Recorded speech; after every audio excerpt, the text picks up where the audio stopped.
Bom, pessoal, trouxe para vocês um tema relacionado à inteligência artificial, mas também muito importante que estamos falando de cidades inteligentes e como que elas se conectam com a inteligência artificial. Então, e as cidades inteligentes, os impactos e as soluções que nós podemos ter relacionados aí com a inteligência artificial. Primeiro de tudo, agradecer de novo, parabéns quem está aqui. É um momento disruptivo que nós temos, é um momento de virada de chave e não adianta brigar com a inteligência artificial, não adianta amaldiçoar ela, porque ela está entre nós. E essa imagem representa muito bem o que eu estou querendo dizer, porque lá na década de 80 era obrigatório ter um curso de datilografia para você entrar numa empresa. Logo depois, era obrigatório ter o cursinho de informática, o cursinho da Microlins. Era obrigatório, senão não entrava. Só que aí tem uma coisa muito importante. Para o cursinho de informática, você tinha empresas que requisitavam, porque elas tinham já um parque de informática, outros não requisitavam, porque não tinham parque de informática. Levou 10, 15 anos para as empresas criarem os seus parques de informática. Inteligência artificial, não. A gente vivenciou. Outubro de 22, a OpenAI fez o que o Google fez em 2004, meteu uma tela branca com um espaço para você digitar e fazer qualquer pergunta. E todo mundo começou a ter acesso à inteligência artificial. Então, a gente está aqui.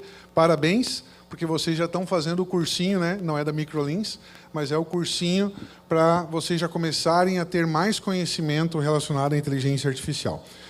Mas como seria viver em uma cidade, falando das inteligentes, que antecipa as necessidades, otimiza o tempo, cuida do ambiente e, ainda por cima, tudo isso graças à inteligência artificial?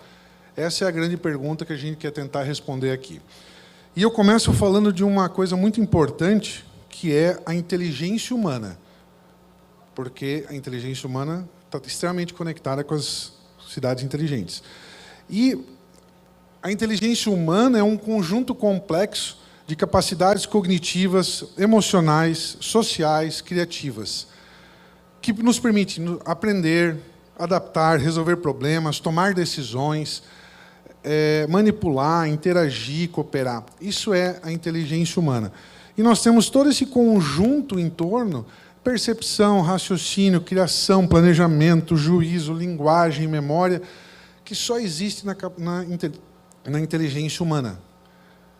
Esse é o cenário quando a gente fala de inteligência humana. E agora a gente vai fazer uma breve introdução para fazer essa conexão depois com as cidades inteligentes sobre tecnologia. Tecnologia é uma palavra que deriva de duas outras do grego, tekne e logos. Portanto, no fim das contas, tecnologia é a arte de manipulação com as mãos. Fazendo um resumo aí, fazendo uma adaptação. E ao longo da história da humanidade, no progresso, nós tivemos vários momentos de tecnologia. Nós tivemos lá atrás a roda, o fogo, depois a criação de animais, depois criação vegetais, a parte de agronegócio, o papel lá no Egito, lá atrás, em algum momento, as primeiras civilizações realmente ordenadas, todas elas foram avanços que nós tivemos aí ao longo do progresso da humanidade. Só que cada uma delas trouxe paradigmas. O que acontece hoje é que os paradigmas estão muito mais perto uns dos outros. Nós estamos vivenciando uma geração que, da década de 70, 80 para frente, tivemos várias mudanças. Saímos do fax, fomos para o computador, estamos na tecnologia agora da parte de inteligência artificial. Todas essas mudanças elas geram paradigmas.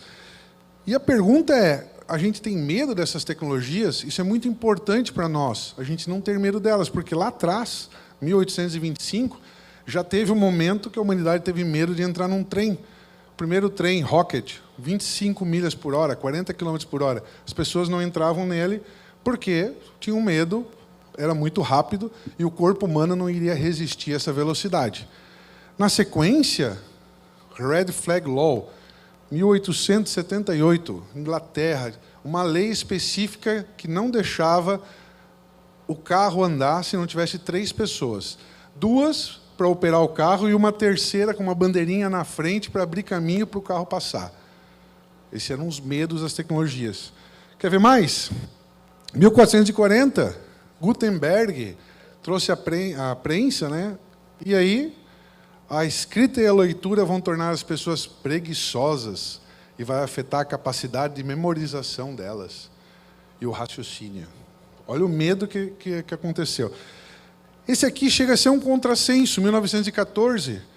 A qualidade dos produtos vai ser prejudicada, comprometida em prol da velocidade e eficiência. Henry Ford, com suas linhas de produção. Medo.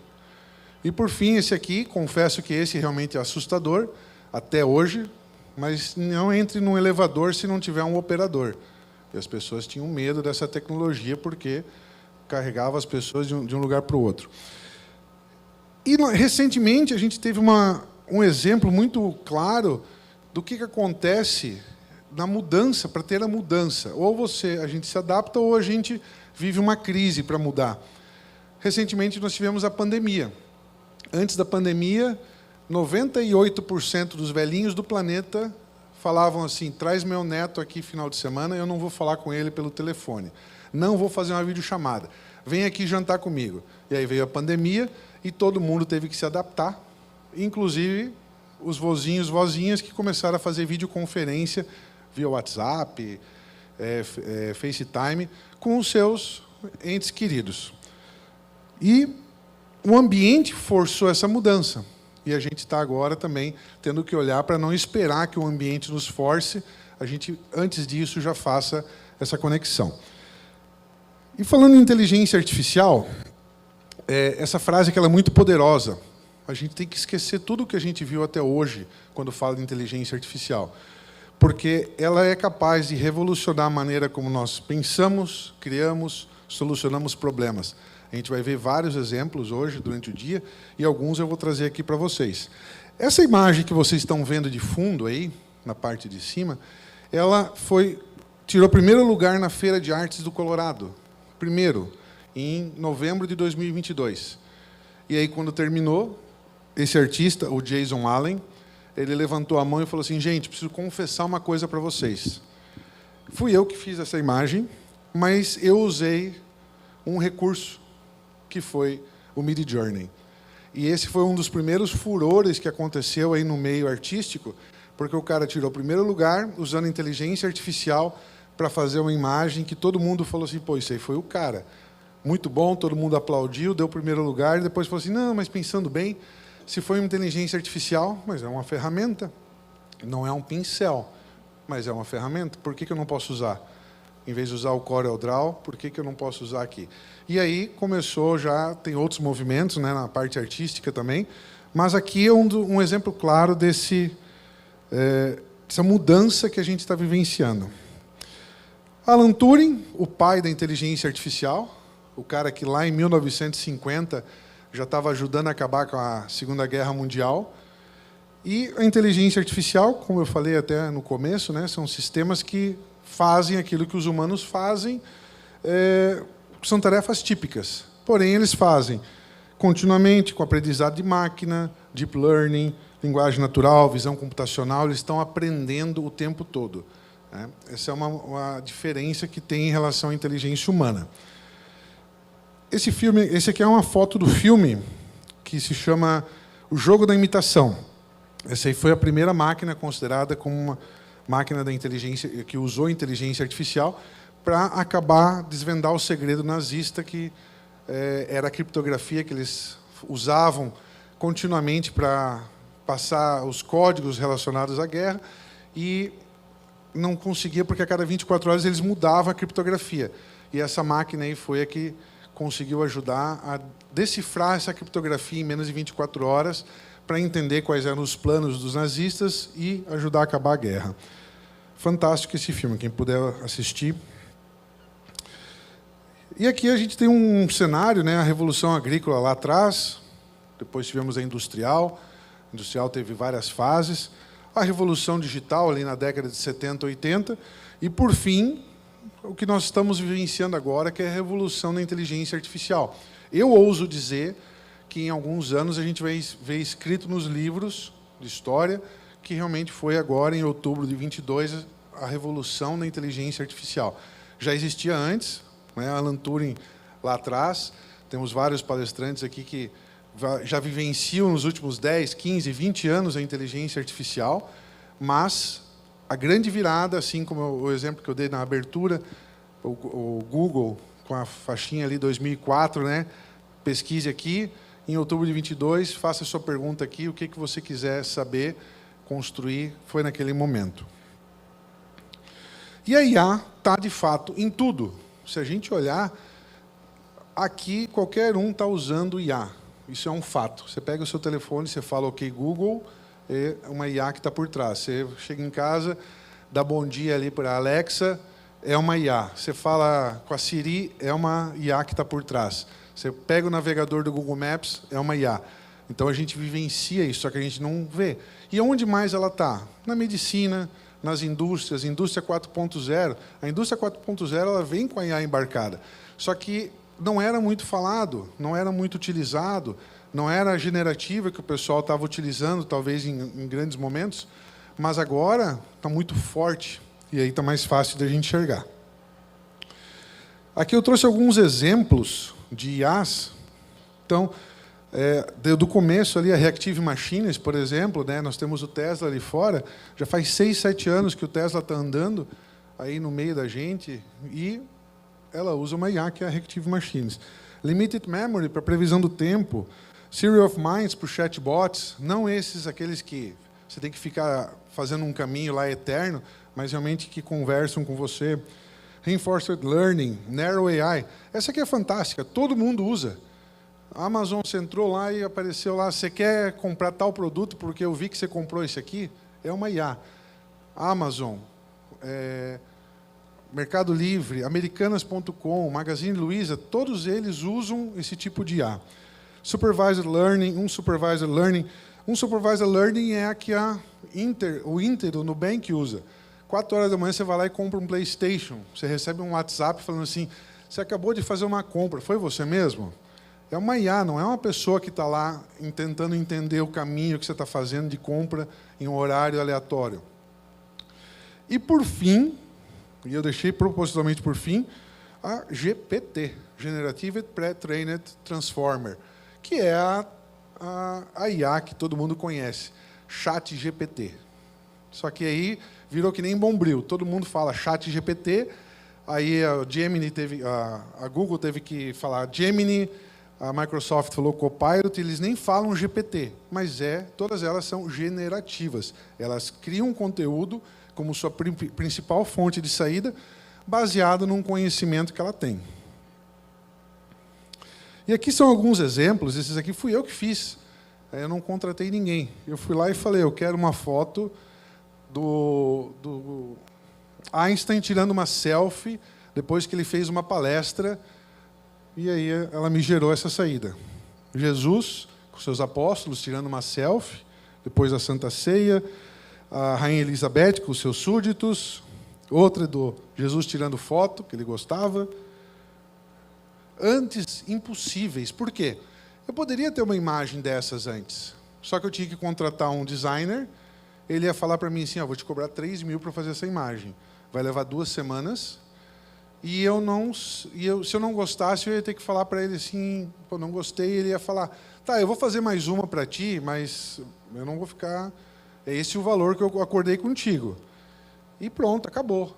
Agora não, agora eu faço aqui várias, uma atrás da outra, até vir uma imagem que me agrada realmente. Então, esse é um poder que a gente tem no dia a dia, nas mãos. Mais alguns exemplos aqui, Cleópatra. Como que seria o super-homem na Idade Média e como que seria o Capitão América na Idade Média. Tá aí exemplos que a IA criou. E Napoleão Bonaparte deu uma paradinha, subiu num banquinho no meio da guerra e foi lá e tirou uma selfie com os seus soldados. E tem um ponto que é importante. A IA alucina. Por que ela alucina? Porque ela está aprendendo, ela está o tempo inteiro buscando informações, ela é criativa, né? Se você não falar para ela não ser criativa, ela vai te dar um índice de criatividade, vai te dar uma resposta. Ela tem um banco de dados gigantesco, que ela aprendeu muita coisa, e ela te dá a resposta que está lá dentro. Em fevereiro do ano passado, se você perguntasse para o ChatGPT quantas guerras mundiais teve, ele respondia 3. E a terceira era uma incógnita. Você falava, qual é essa? E ele inventava uma descrição fantástica. Onde que ele aprendeu isso? Em algum lugar ele puxou um banco de dados, uma informação, alguém colocou um site, alguém fez alguma coisa, ela aprendeu e utilizou. Esse é um dos caminhos. O outro é, ela é criativa. Deixou para ela ser criativa, ela vai dar criatividade e vai dar informação. Quem fazia foto de mão, pedia para fazer foto de mão ano passado, era terrível, né? Saía aquelas fotos horríveis, os 4 dedos, os dedos compridos, parecia tentáculo. Por quê? Porque ela estava aprendendo. Ela alucina. Só que ela está aprendendo, e rápido. Se você, do ano passado, pediu uma foto de mão, não ficava legal, hoje você pede, fica muito boa já. As tendências, né, o que a gente já usa, muita coisa, né, que eu já comentei. Reconhecimento facial e o UX do varejo. Isso aqui eu vi em 2017, eu fui na Microsoft em São Paulo, e eles já tinham uma aplicação prática de você entrar na loja e ela identificava se você estava com pressa, se você estava feliz, se estava triste, se estava ansioso, e aí você entrava rápido, correndo, e identificava homem na faixa de 40 anos com pressa. Ele mudava a propaganda e colocava cuecas e meias próximo aos caixas. É homem, está com pressa, entrou na C&A, deve ser isso, né? Não deve, ou, se estiver chovendo, talvez seja sombrinha. Se a mulher entrou sorridente, segundo andar, vestidos de festa, mudava cada vez que reconhecia como que estava a pessoa. Aqui é um vídeo rápido. Isso aqui é uma... Pode deixar assim, tá? Pode deixar assim. Isso aqui é uma aplicação, já está funcionando na China desde o ano passado. Eles estão usando Avatar como âncora para aqueles jornais 24 horas. Só passa a informação, ele lê a informação, e 24 horas está passando a mulher ali, falando de boas, é um avatar. Isso aqui é de dezembro, isso aqui eu dei agora esses dias, eu dei uma olhada, já está muito mais real, agora ela mexe as mãos, gesticula, muito já de acordo com a notícia que ela está dando. Esse aqui é um outro caso, Drake, é o cara que criou essa música, Drake Hurt of My Sleeve, 4 milhões de visualizações em 2 semanas, 4 milhões de visualizações. Só que não foi o Drake que fez. Os caras sentaram, pegaram a voz do cara, criaram um ritmo, criaram uma música, botaram no ar no YouTube, 4 milhões de visualizações. E não era do cara. Só que você não consegue mais identificar se é ou não é. O Messi, se fizer um corte do que eu falar agora, vira fake news, né? Isso aqui é uma foto do Messi, antes de ele começar a carreira de futebol dele, quando ele morava na favela. Fecha o corte, criou-se uma fake news, imagem dele na favela. Papa Francisco dançando break no Vaticano, faz um corte, virou uma fake news também, né? Aí o Elon Musk, quando veio para o Rio de Janeiro, ele deu uma sentadinha na favela ali para dar uma respirada, para fazer investimentos. Faz o corte de novo. E o Donald Trump sendo preso. Tudo fotos, tudo imagens sendo criadas por inteligência artificial. Esse caso aqui é o dos últimos aqui, que é o Sora, que é a inteligência artificial da OpenAI, criação de vídeos. Isso aqui está assustando a indústria cinematográfica de um jeito, porque tudo criado 100% a partir de um comando. Senta ali e fala, eu quero uma imagem de uma mulher andando assim, assim, faz toda a descrição do cenário e ele cria a imagem. Ou essa aqui, também criada 100% com inteligência artificial. 100%. Não teve um retrabalho posterior, não teve uma tratativa de imagem. Tá? Tudo mais veloz, mais barato, mais consistente, mais velocidade nos processos, e aí entra um ponto muito importante. Você tem mais oferta, só que a demanda continua igual. O que acontece quando você tem mais oferta e mesma demanda? Os preços, né? Então, isso é um cenário que vai acontecer com inteligência artificial em uso.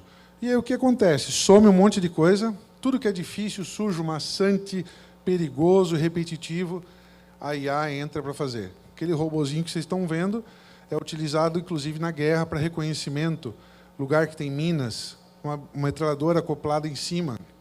Boston Robotics já está aí há uns 15 anos fazendo robôs para... 15 anos que está aberto, que a gente sabe, né?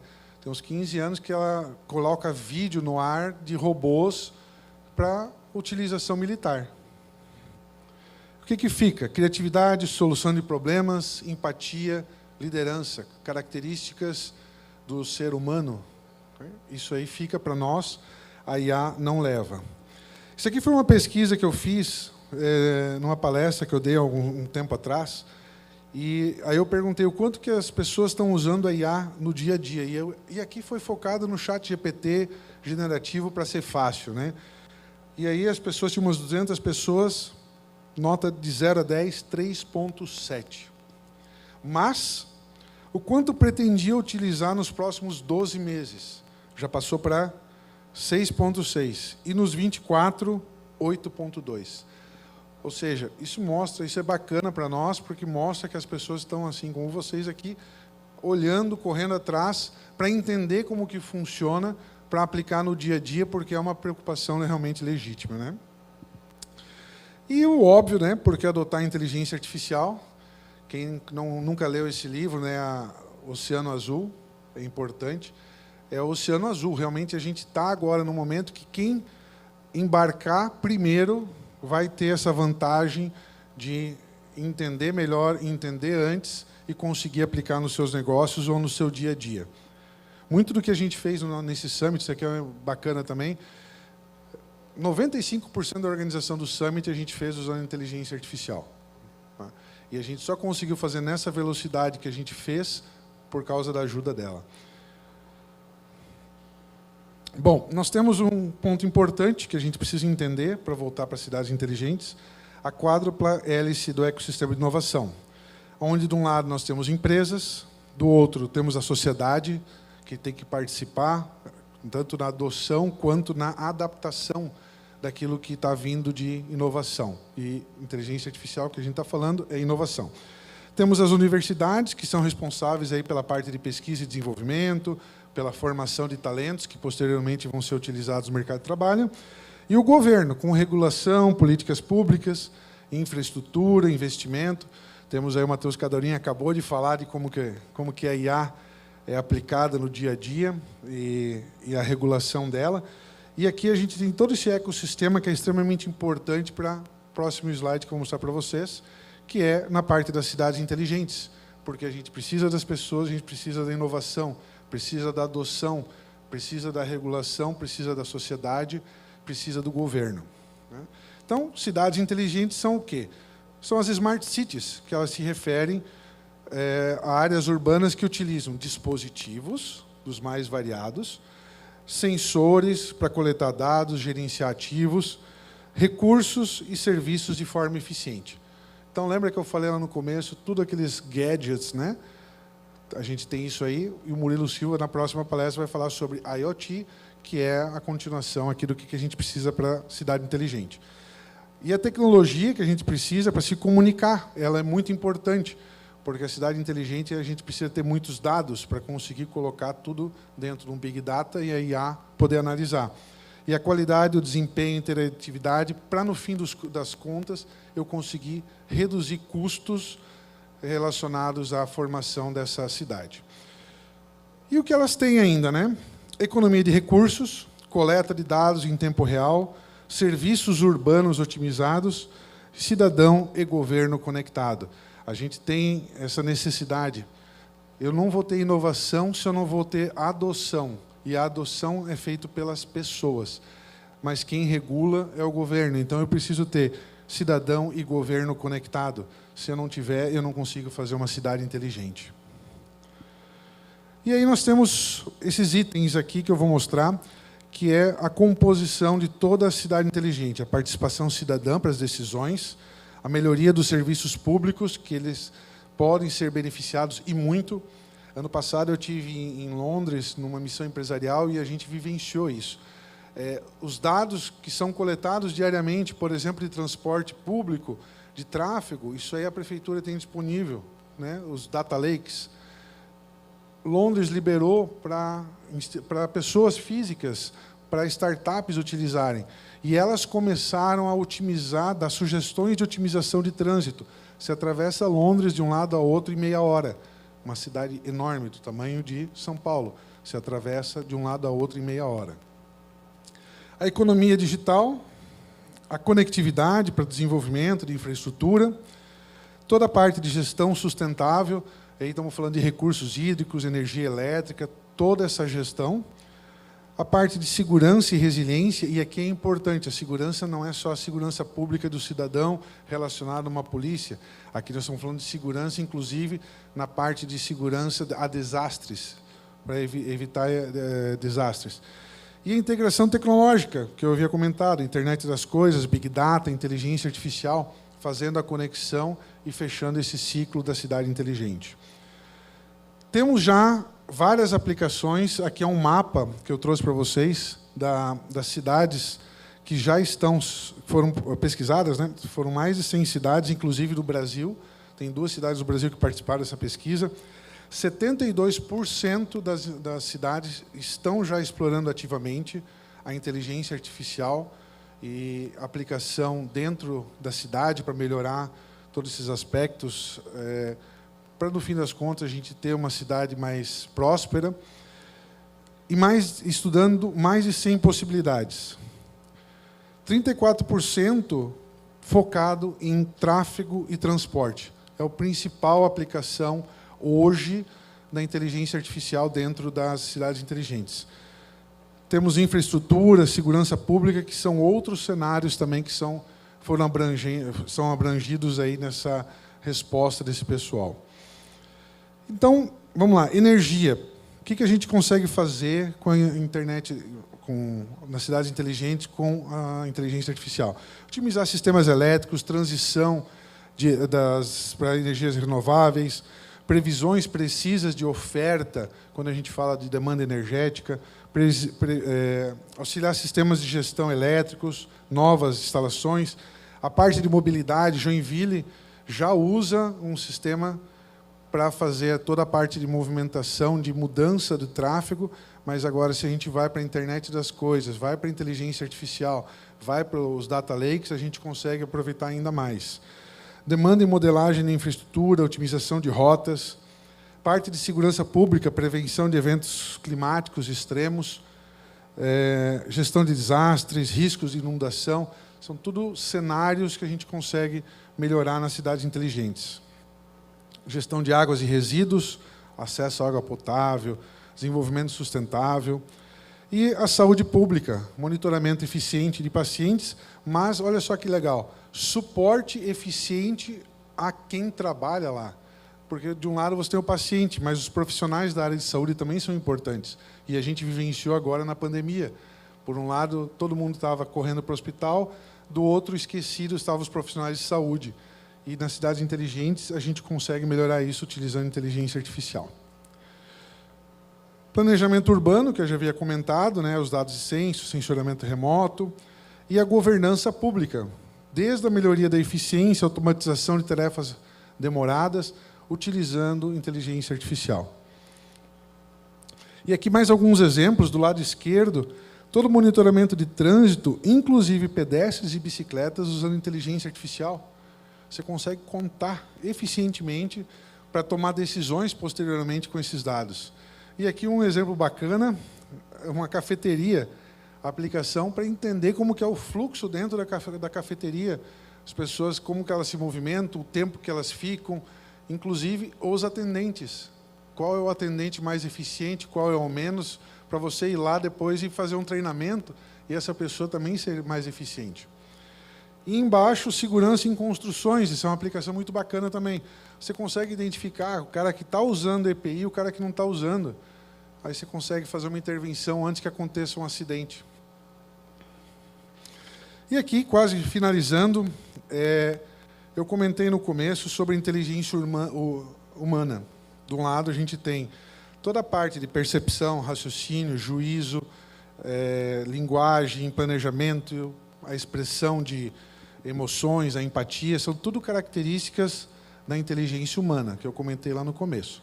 E nós temos, do outro lado, a inteligência artificial, muito forte, aprendizado de máquina, redes neurais, processamento de linguagem, fusão computacional, robótica, big data, chatbots, os veículos autônomos.